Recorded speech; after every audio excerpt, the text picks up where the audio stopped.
Did you know that your hormones have just as much to do with bone health as calcium does? When your hormones drop, especially during menopause, your bones can take a serious hit. But don't worry, I've got you covered. In this video, we are breaking down how hormones impact your bones and what you can do to keep them strong. So let's get into it.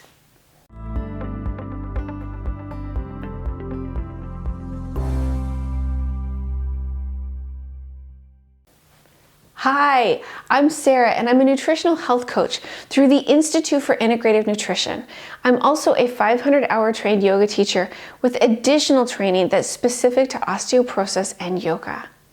I'm also a BoneFit certified fitness instructor. I'm on a mission to reduce the number of osteoporotic fractures that happen every year, and I am so pleased to have you join me in the journey to better bone health. As a health coach and fitness instructor, my goal is to empower you with the knowledge and the tools to protect your bones for life. One of the biggest factors affecting bone health, especially for women, is their hormones. When a woman enters menopause, her hormone levels shift dramatically with a sharp drop in estrogen.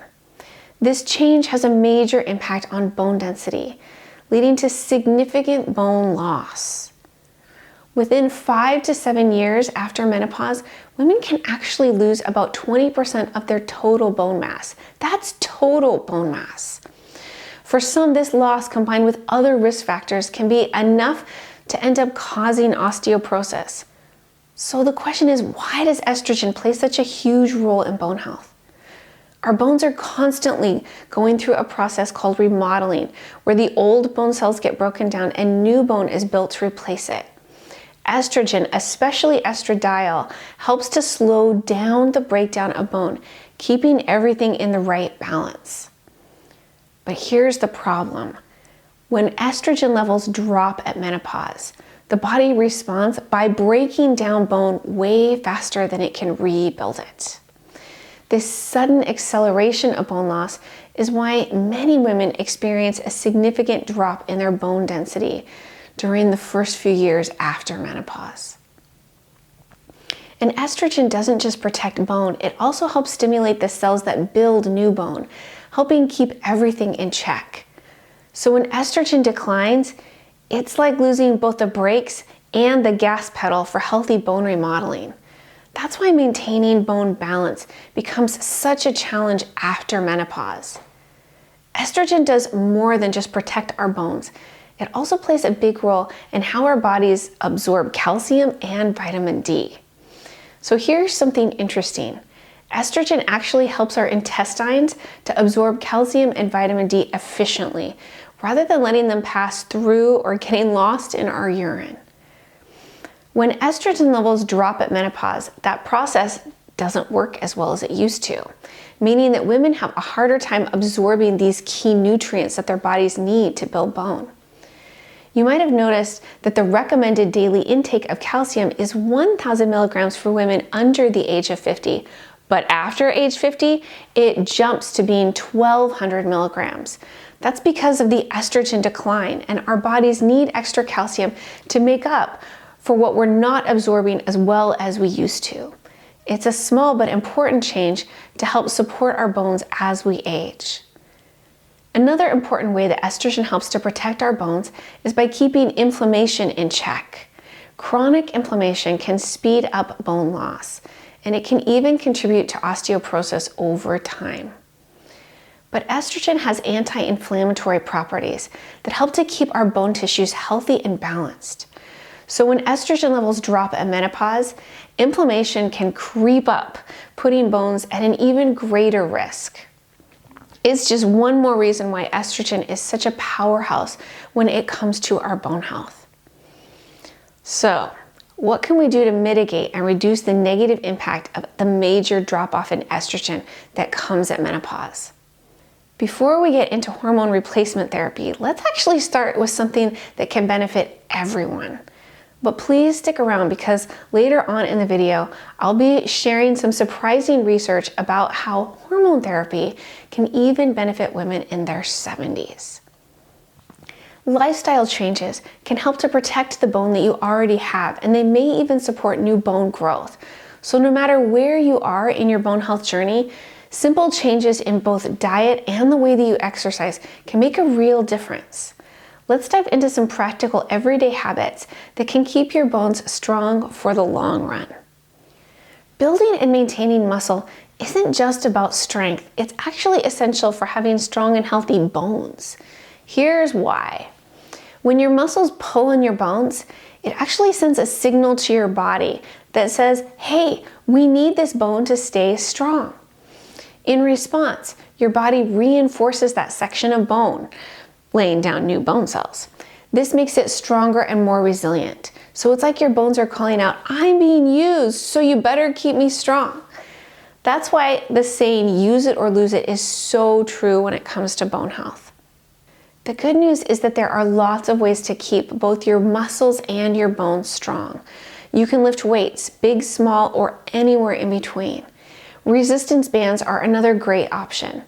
And even using your own body weight, like in yoga or Pilates, that have been specifically designed for osteoporosis. All of these can help to build strength in your body that pulls on your bones, making for stronger bones long term. The key is to challenge your muscles regularly so that they keep sending the stay strong signals to your bones. So here's a question. What's your favorite way to stay active? Do you like lifting weights? Do you like doing yoga for osteoporosis? Or is it something else entirely? Let me know in the comments. I would love to hear from you. To build strong, high-quality bones, your body needs the right mix of nutrients. Having the right nutrients is kind of like giving it the best possible building blocks. So I've covered nutrition and supplements for bone health in other videos because it's such a huge topic. While I can't dive into all the details today for nutrition, I want to emphasize just how essential good nutrition is when it comes to improving bone health naturally. Without the right nutrients, your bones simply don't have what they need to stay strong and healthy. Right now I'm going to share some of the key players in bone health. Calcium, which is the foundation of strong bones. Vitamin D, this helps the body to absorb calcium more efficiently. Magnesium supports bone structure and calcium metabolism. Vitamin K2 directs calcium into your bones instead of into arteries. It's important to note here that if you're taking blood thinners, that vitamin K2 supplementation may not be compatible with the blood thinners. And it's really important to double check this with either your doctor or your pharmacist to make sure. Some of them work, some of them don't. Protein is also essential for muscle strength and for bone strength. B vitamins and omega-3s help to reduce inflammation that can weaken bones. And if you want to dive deeper into how these nutrients work together and the best ways to get them, be sure to check out some of my other videos where I break it all down. I will list some of those videos in the description. So which of these bone boosting nutrients are you already focusing on? Is it calcium, vitamin D, magnesium, maybe K2? Tell me in the comments. So let's talk about another lifestyle factor that often gets overlooked when it comes to bone health. That's stress and the hormone cortisol. Believe it or not, chronic stress can actually weaken your bones. That's because when you're constantly stressed, your body releases more and more of the hormone cortisol, and too much cortisol can actually accelerate bone loss over time. Here's how cortisol negatively impacts bone health. Cortisol speeds up bone breakdown. It tells the body to break down bone faster than it can rebuild it. It blocks new bone formation, making it harder to replace lost bone. It also messes with calcium levels, reducing how much we're able to absorb from the foods that we eat while increasing how much we lose through our urine. Cortisol instigates the body's fight or flight response, and when this happens, digestion slows and stops altogether, which means that the nutrients that you've worked so hard at consuming can then go to waste without being absorbed properly by the body. It lowers estrogen and testosterone, which are also key for maintaining bone strength. It also fuels inflammation, which can make bone loss even worse. So if you're serious about protecting your bones, managing stress isn't just about feeling good. It's also essential for your bone health too. Stress management doesn't have to be complicated. Simple habits like spending some time outside in nature, maybe going for a walk outside, something like that can do wonders for both your mind and for your bones. Deep breathing and meditation, even just for a few minutes a day, can really help to significantly lower your cortisol levels. And also prioritizing sleep. Getting quality sleep is key for repairing bone and for your health overall. Doing things that you enjoy, whether it's yoga, listening to music, or laughing with friends. Finding ways to relax that you enjoy are important. Taking small steps to lower stress can make a big difference, not just for your mental well-being, but for your bones too. So which of these stress-busting habits do you like to practice? Do you like to go for walks? Are you a breather? Do you like meditation? Or is there something else that you enjoy that helps you to reduce stress? Let me know in the comments. So far, we've talked about the importance of lifestyle, including exercise and nutrition for protecting bones. These are things that everyone can do to support their bone health. But let's take a moment and talk about hormone replacement therapy. Since estrogen plays a huge role in keeping our bones strong, it makes sense that when estrogen levels drop off at menopause, that bone loss speeds up at that point. That's where bioidentical hormone therapy comes in. It works by restoring our estrogen levels, helping to slow down bone breakdown, and to even support new bone formation. So how does this work? It slows bone down by keeping bone breakdown, the cells that break bone down, in check. It also helps by building new bone, stimulating bone forming cells. These are called our osteoblasts. It helps to improve calcium and vitamin D absorption so that your bones get more of what they need. And it also helps to reduce inflammation in the body, which can help to prevent further bone weakening. Bioidentical hormones at a low dose are really different from traditional hormone replacement therapy, and they may potentially even be a fit for women in their 70s. So have you ever considered hormone therapy for bone health? Why or why not? Let's discuss this topic in the comments. Traditional hormone replacement therapy used to be regularly used to treat women when they reached menopause. But the Women's Health Initiative that was undertaken during the 1990s and then shared in 2002 changed that significantly. Let's go over some of the really significant findings from the Women's Health Initiative, what stands and what's shifted since then. And then we'll have a look at how research is different for bioidentical hormones at low dose in comparison to the Women's Health Initiative. So here are some of the findings from the Women's Health Initiative. Women with a uterus who took a combination of traditional estrogen and progesterone therapy were found to have an increased risk of heart attack, stroke, and blood clots, along with having a higher risk of invasive breast cancer. Traditional hormone therapy was still found to make a significant impact on bone health by maintaining bone density and for reducing fracture risk. But overall, this is not a good trade. It isn't worth having strong bones if you have heart issues and cancer. So what's interesting is that the women who had undergone a hysterectomy and took estrogen-only therapy without the progesterone were found to have no increased risk for breast cancer, but they were still found to have an increased risk for blood clots and stroke. The findings changed the way that doctors use traditional hormone replacement therapy. Some of their initial findings from the Women's Health Initiative have been walked back into a more nuanced approach with additional research. So here's the deal. Later research found that women who started hormone replacement therapy, this is traditional hormone replacement therapy, in their 50s or within 10 years of menopause had no additional risk of heart attack and possibly even experienced a protective benefit for their cardiovascular health that was found for women after age 65 who had previously undergone traditional hormone replacement therapy in the 10 years following menopause. Also, with regards to breast cancer, the overall increase was found to be small, with one extra case per 1,000 cases of women who had traditional hormone replacement therapy. And the risks seem to be associated with long-term use of more than 5 years of hormone replacement therapy. Again, for women without a uterus who had undergone hysterectomy, there was no increased risk for breast cancer. It's also important to point out that the Women's Health Initiative studied participants who took oral estrogen.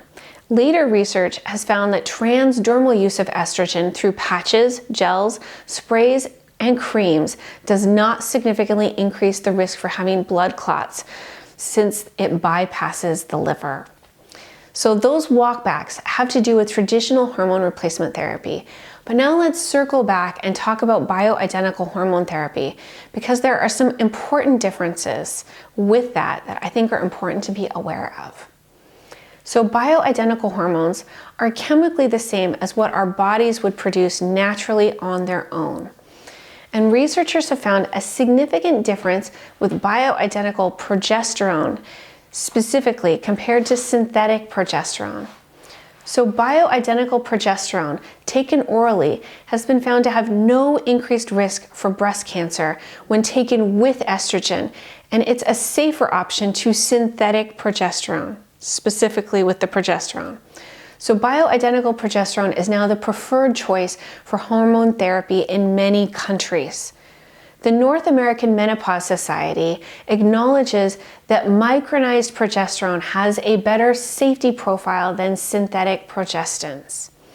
Many practitioners recommend transdermal estrogen with bioidentical progesterone for women who need hormone replacement therapy to minimize risks. The thing is, bioidentical hormone replacement therapy may even potentially be a good option for women who are more than 20 years past menopause. A meta-analysis that was published in the Iranian Journal of Pharmaceutical Research in 2017 reviewed 9 clinical trials and found that 1 to 2 years of transdermal estrogen therapy led to a 3.4 to 3.7 increase in bone density of the lumbar spine for postmenopausal women. I would say this is an area of ongoing research, but it may be something to consider and to discuss with your doctor, and potentially a doctor who does bioidentical hormone therapy. It's important to note that bioidentical hormones, at least in the United States, are currently functioning outside of the realm of traditional medicine. So if you were to go and talk to your primary care doctor or your endocrinologist about this, it isn't something that they work with, generally speaking. Instead, you have to look for a functional medicine doctor or perhaps a nurse practitioner, somebody who does bioidentical hormone therapy if you're interested in pursuing this. It's important to point out that not everyone will be a good candidate even for bioidentical hormone therapy.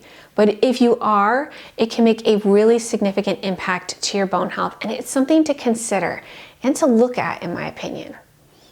So if you've tried hormone therapy, what's your experience been like? Was it positive? Was it negative? I would love to hear your thoughts about this. Please share in the comments. So today we've covered a lot about the connection between hormones and bone health. From the crucial role of estrogen in slowing bone loss and improving calcium absorption to practical lifestyle changes, there are so many ways that you can take action today to support your bones. To prepare for this video, I looked at a number of scientific studies, and I find being able to look at the actual research that's mentioned in YouTube videos incredibly helpful. So I've included numerous links to scientific studies and to scientific reviews that you can explore further in the description for this video. I encourage you to check them out for yourself. If you found this video helpful, please share it with someone that you know and love who could also benefit from this information. Together, we can improve bone health and to reduce the fractures that happen every year.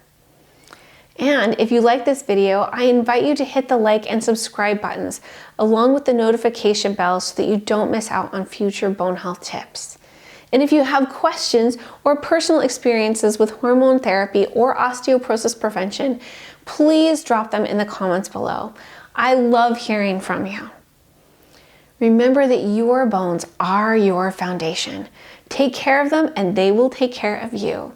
And on that note, I look forward to talking with you in the next video.